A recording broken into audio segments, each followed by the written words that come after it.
Halo teman-teman, apa kabar? Santai dulu ya. Pernah nggak sih pas musim Hanami, kalian berdiri di bawah pohon sakura, melihat kelopak bunganya gugur di tiup angin, lalu tiba-tiba merasa ada rasa haru yang halus, tapi campur kagum juga. Di Jepang, kita kenal istilah kisetsukan, kepekaan mendalam terhadap musim. Hal ini membentuk segalanya loh, dari makanan sampai salam yang kita ucapkan sehari-hari. Tapi lihat kota kita sekarang. Dengan AC yang selalu menyala dan kesibukan padat, banyak dari kita mulai bertanya-tanya, apakah kepekaan itu mulai pudar? Dulu, leluhur kita hidup dari siklus menanam padi dan panen yang presisi. Hidup mereka selaras dengan alam. Nah, hidup kita sebenarnya mirip seperti itu. Ada kalanya kita memulai hal baru, masa pertumbuhan intens, masa menuai hasil, dan masa untuk istirahat dalam senyap. Bagaimana jika ritme alami ini sebenarnya sedang menunjukkan sesuatu yang lebih dalam tentang tujuan hidup dan harapan? Kalian tahu kan tentang 72 mikromusim tradisi kuno kita? Atau keindahan sekilas dalam puisi haiku yang disebut Mono no Aware? Itu semua mengajarkan tentang esensi waktu. Pertanyaannya, di dunia yang penuh notifikasi HP dan perubahan iklim ini, bagaimana kita bisa tetap selaras dengan apa yang benar-benar penting? Yuk, kita obrolin sambil ngopi santai. Nah, poin menariknya adalah bagaimana kita belajar menerima perubahan tanpa harus kehilangan jati diri. Musim mengajarkan bahwa perubahan itu alami dan indah. Gak perlu ditakuti. Musim semi yang datang membawa pembaruan setelah musim dingin sepi itu mirip banget sama hidup kita. Hidup selalu membawa babak baru kan? Ingat sakura yang umurnya pendek? Para penyair sering meratapi gugurnya sakura. Tapi anehnya, kehadiran mereka kembali setiap tahun selalu membawa sukacita yang sama. Di tengah kehidupan kota modern yang serba cepat ini, kita sering merasa cemas. Tapi coba ingat lagi kenangan masa kecil. Ingat gak waktu keluarga berkumpul, menumbuk mochi bersama untuk menyambut Omisoka, malam tahun baru? Ada kehangatan di sana, bersiap hadapi yang baru. Coba tanya ke diri sendiri, bagian mana dari hidupmu saat ini yang rasanya seperti transisi musim dingin yang sepi? Lalu, akar kecil apa, mungkin keluarga, nilai hidup, atau kebiasaan sehari-hari yang bisa menjaga kamu tetap teguh berdiri? Karena pada akhirnya, keteguhan sejati datang dari sesuatu yang tidak berubah di tengah siklus dunia yang terus berputar. Poin kedua, kisetsukan itu melatih kita memperhatikan detail kecil.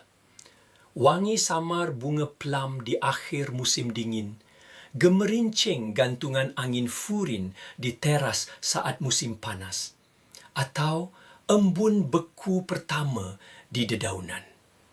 Di tengah hidup yang sibuk, kesadaran kecil seperti ini justru membawa damai dan rasa syukur luar biasa. Dalam puisi haiku ada chigo, kata penanda musim. Atau dalam kuliner, kita menghargai bahan makanan shun yang berada di puncak kesegarannya. Tapi sekarang, minimarket menyediakan segalanya sepanjang tahun. Kita jadi agak mati rasa dan kehilangan momen ya. Coba bayangkan lagi, saat kita mendengarkan lonceng kuil berdentang di malang tahun baru. Atau saat menggantungkan kertas tanzaku berisi harapan di batang bambu waktu festival Tanabata. Indah kan? Nah, sinyal musim kecil apa yang bisa kamu perhatikan minggu ini dalam perjalanan kerja atau di sekitar rumah? Coba perlambat langkah sedikit.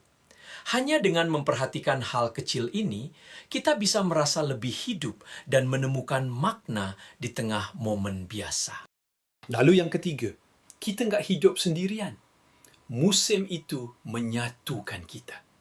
Acara musiman seperti Pesta Hanami, festival musim gugur yang meriah, atau kumpul keluarga saat Omisoka menunjukkan bagaimana ritme yang dibagikan bersama bisa mempererat hubungan dan menciptakan rasa memiliki yang kuat. Lihat saja bagaimana kuil portable Mikoshi digotong beramai-ramai penuh semangat dalam festival. Atau prosesi bikin mochi yang melibatkan kakek sampai cucu. Di Jepang modern, tradisi ini yang mengikat kita kembali menjadi satu, melampaui sekat-sekat kehidupan kota yang individualis. Kita juga melihat ini pasca bencana. Bagaimana komunitas bangkit dan membangun kembali bersama setelah tsunami atau gempa. Ketahanan itu muncul karena kebersamaan. Kira-kira siapa di lingkaran pertemanan atau keluargamu yang bisa kamu ajak berbagi momen musim ini? Nggak usah muluk-muluk, mungkin sekedar jalan kaki bersama menikmati daun-daun musim gugur yang mulai menguning. Kita ini memang diciptakan untuk saling terhubung melewati berbagai musim kehidupan. Poin keempat ini agak filosofis, tapi dekat dengan hati. Menemukan harapan dalam sifat segala sesuatu yang fana.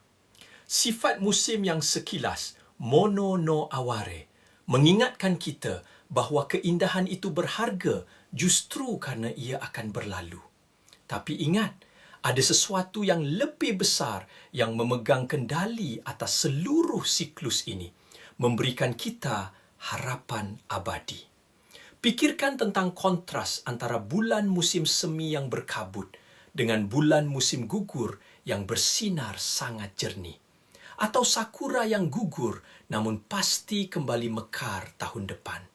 Dalam sastra kita, rasa terhadap musim ini menghubungkan kita dengan benang merah sejarah, bahkan ketika semua itu terasa metaforis.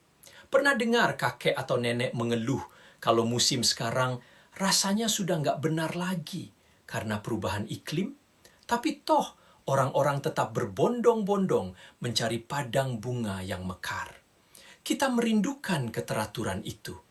Keindahan fana apa dalam hidupmu saat ini yang paling kamu syukuri? Dan harapan mendalam apa yang menjadi jangkar jiwamu saat semuanya berubah? Perubahan tidak memegang kendali mutlak. Ada ritme yang setia di bawah permukaan semua ini. Terakhir, soal bagaimana kita hidup dengan sengaja di setiap musim. Baik saat di musim hujan penuh tantangan atau saat memanen waktu yang baik. Menyelaraskan diri dengan alam membuat kita hidup lebih utuh. Istilahnya, kita tetap gambaru, berjuang keras, tapi dengan keanggunan, bukan sampai habis terbakar atau burn out. Arsitektur tradisional kita sangat cerdas ya. Pakai pintu geser soji dan lantai tinggi untuk beradaptasi dengan panas. Manusia modern juga sama. Lihat saja makanan edisi terbatas musim yang selalu kita buru. Kita suka merayakan waktu. Pikirkan senangnya memakai yukata di malam musim panas, atau sibuknya menyiapkan makanan osechi. Apa satu praktik kecil musim ini yang bisa kamu coba? Mungkin jalan kaki dengan penuh kesadaran, berbagi makanan, atau sekedar duduk merenung. Itu membantu kita hidup selaras dengan ritme kehidupan, bukan melawannya. Tujuan hidup muncul saat kita bergerak searah dengan aliran yang lebih dalam. Sobat, kecintaan budaya kita terhadap Kisetsu menunjukkan kita diciptakan untuk memperhatikan, beradaptasi, terhubung, dan menemukan makna di balik perubahan. Ritme ini seolah berbisik bahawa kita bagian dari sesuatu yang jauh lebih besar, sesuatu yang kokoh, stabil, dan baik. Minggu ini, saya mengajak kalian pilih satu penanda musim di sekitarmu.